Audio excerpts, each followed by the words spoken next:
उस दिन हम दोजख से पूछेंगे कि क्या तू भर गई? वो कहेगी कि कुछ और भी है। और बहिश्त परहेजगारों के करीब कर दी जाएगी कि उनसे मुतलक दूर न होगी।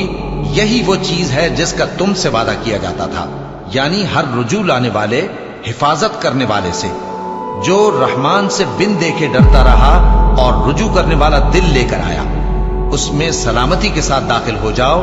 ये हमेशा रहने का दिन है, वहां जो चाहेंगे उनके लिए हाजिर होगा। और हमारे यहां और भी बहुत कुछ है, और हमने उनसे पहले कई उम्मतें हलाक कर डाली। वो लोग इनसे कुव्वत में कहीं बढ़कर थे। फिर वो शहरों में गश्त करने लगे, क्या कहीं भागने की जगह है? जो शख्स दिले आगाह रखता है या दिल से मुतवज्जे होकर सुनता है, उसके लिए इसमें नसीहत है।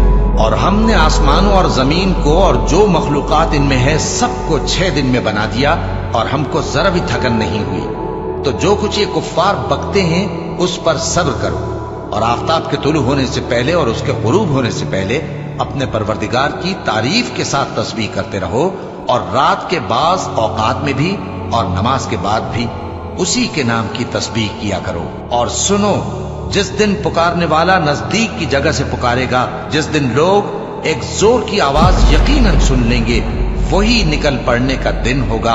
हम ही तो जिंदा करते हैं और हम ही मारते हैं, और हमारे ही पास लौट कर आना है। उस दिन जमीन उन पर से फट जाएगी और वो झटपट निकल खड़े होंगे। इस तरह से जमा करना हमें आसान है। ये लोग जो कुछ कहते हैं हमें खूब मालूम है, और तुम इन पर जबरदस्ती करने वाले नहीं हो। बस जो मेरे अजाब की धमकी से डरे, उसको कुरान के जरिए नसीहत करते रहो।